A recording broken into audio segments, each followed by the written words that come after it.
নমস্কার বন্ধুরা, the test of Bangaliya রান্নাঘরে তোমাদের সকলকে স্বাগত জানাই। তোমরা কেমন আছো বলো? সকলে ভালো আছো তো? সুস্থ আছো তো? আমিও ভালো আছি। আজকে আমি শুটকি মাছের ভর্তা রান্না করব, সেই ভিডিওটা তোমাদের সাথে শেয়ার করব। আমি এখানে শুটকি মাছ পরিমাণ মতো নিয়ে ভালো করে কেটে সুন্দর করে ধুয়ে তারপর আমি গরম জলে ভালো করে ফুটিয়ে নিয়েছি। তারপর আবারও ধুয়ে নিয়েছি, ধুয়ে রেখেছি।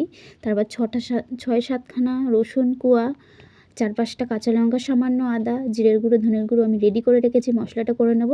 তারপর আমি এখানে বড় বড় দুটো সাইজের পেঁয়াজ কুচি কেটে নিয়েছি। আর আমি মিক্সিতে মাছগুলোকে খুব ভালো করে ঘুরিয়ে নিয়েছি। দেখো মাছগুলো আমার একদম গুঁড়ো গুঁড়ো হয়ে এসেছে। তারপর আমি কড়াইটা গরম করে মাছটাকে দেখো খুব ভালো করে ভেজে নিয়েছি। তারপর ভাজা হয়ে গেছে, নামিয়ে নিয়েছি। আবার কড়াইয়ে তেল দিয়ে আমি শুকনো লঙ্কা আর কালো জিরে ফোড়ন দিয়ে পেঁয়াজ কুচিগুলো দিয়ে দিয়েছি।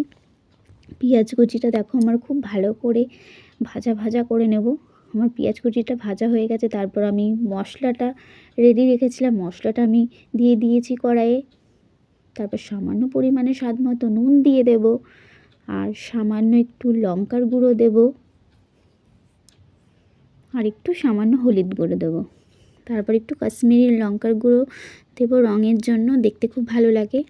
তারপর মশলাটাকে আমি খুবই ভালো করে নাড়াচাড়া করে কষে নেব। তারপর শুটকি মাছগুলো আমি মশলার মধ্যে দিয়ে 2 থেকে 3 মিনিট ভালোভাবে নাড়াচাড়া করে নেব। তারপর দেখো আমার শুটকি মাছটা একদম রেডি হয়ে এসেছে। তারপর ধনেপাতা কুচি ছড়িয়ে দেবো ওপর থেকে, দেখতে খুবই ভালো লাগে, খেতেও খুব ভালো লাগে। তোমরা ভিডিওটি ভালো লেগে থাকলে অবশ্যই লাইক কমেন্ট শেয়ার করো। দেখো আমার শুটকি মাছটা একদম রেডি হয়ে গেছে। তোমরা ইউটিউবে আমাকে সাবস্ক্রাইব করো, ফলো করো, ইনস্টাগ্রামে ফেসবুকে ফলো করো।